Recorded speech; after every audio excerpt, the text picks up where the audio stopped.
from the low context culture.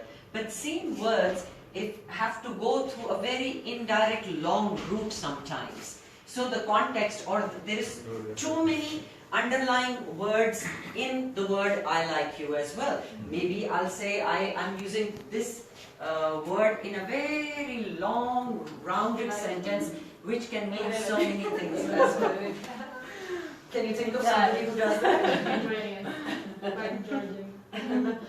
So these are the two kinds of cultures. Now the thing is, some of the low context cultures, Haseeb was also asking you, but Swiss people, for example, German people, they are very low context. So when, let's say, the German people are communicating to, let's say, Pakistanis or to Arabs, which are high context, people will think, oh, they're so direct, they're so rude, they're so aggressive, which they are not.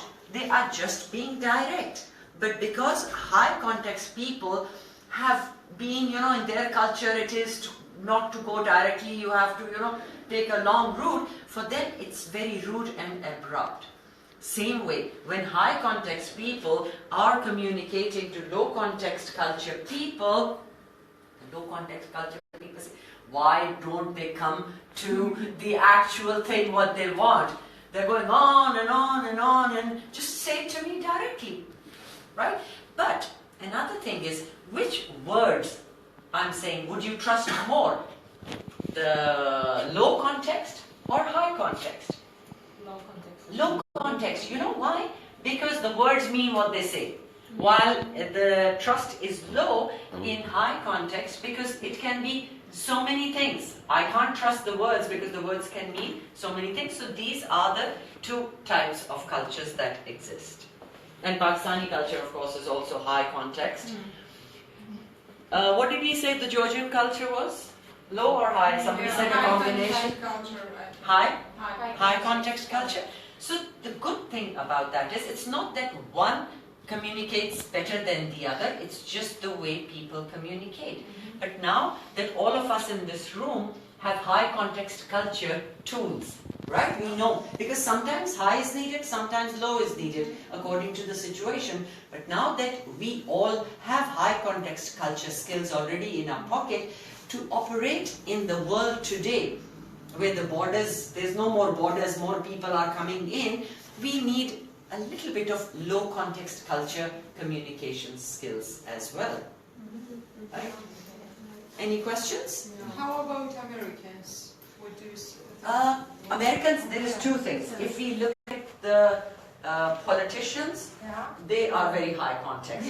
But American, small town American, they are very low. They are direct. They just say stuff, and which is why it comes across sometimes very strange. That, how can you? I'll give you an example. One of my American friends, I gave her daughter a beautiful scarf as a present, right?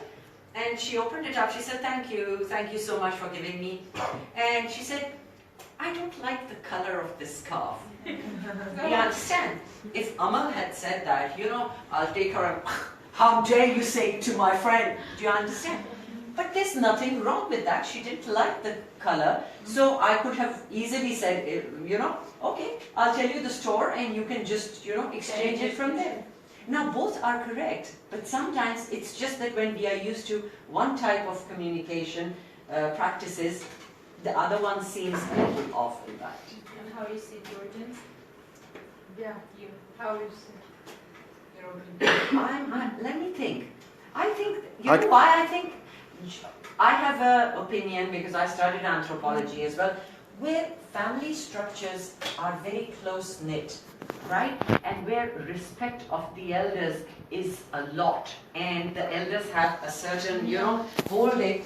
There's, you're not like Americans that, we say to our dad, what are you saying? That kind of thing. We have a lot of respect. We'll say, even if we have to give feedback. So hence, I feel, I could be wrong in this, but it is that high context culture. But again, there is no black and white. Let me share another thing with you. Small towns is very low context. And in cosmopolitan big cities, people learn to be high context. So sometimes, you see, you go to the smallest mountain village of Georgia, for example. So over there, people are very direct. You know what I mean? But this is just a broad outline of how different cultures actually, as a whole, behave in that. Any other question? Good question.